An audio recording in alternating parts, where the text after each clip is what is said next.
গাজীপুরের ঐতিহ্যবাহী কাজী আজিমউদ্দিন কলেজে নবগঠিত কার্যনির্বাহী পরিষদের মত বিনিময় সভা অনুষ্ঠিত হয়েছে।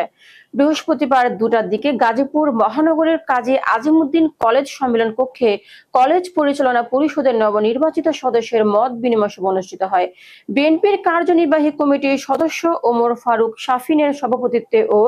ভাওয়াল বদর আলম সরকারি কলেজ শাখার ছাত্রদলের সাবেক সভাপতি অ্যাডভোকেট নাসিরউদ্দিন নাসিরের সঞ্চালনায় বক্তব্য রাখেন কাজী আজিমউদ্দিন কলেজ নবগঠিত সভাপতি ও বিএনপির কার্যনির্বাহী কমিটির সদস্য ওমর ফারুক শাফিন, কেন্দ্রীয় ছাত্রদলের সাবেক সহসভাপতি আহমেদ সাইমুন, কাজী আজিমউদ্দিন কলেজের ভারপ্রাপ্ত অধ্যক্ষ মোহাম্মদ ওহিদুল ইসলাম, কাউন্সিলর হান্নান মিয়া হান্নু, অত্র কলেজের অধ্যাপক আমিনুর রহমান ও ওবেদুল্লাহ সাগর, গাজীপুর মহানগর যুবদলের সদস্য সচিব মামুন হাসান রাজু, মহানগর কৃষক দলের সদস্য সচিব জাহিদ খান, কাজী আজিমউদ্দিন কলেজ শাখা ছাত্র দলের সাবেক এজিএস খোরশেদ আলম খান, সাংগঠনিক সম্পাদক নাজমুল খন্দকার সুমন।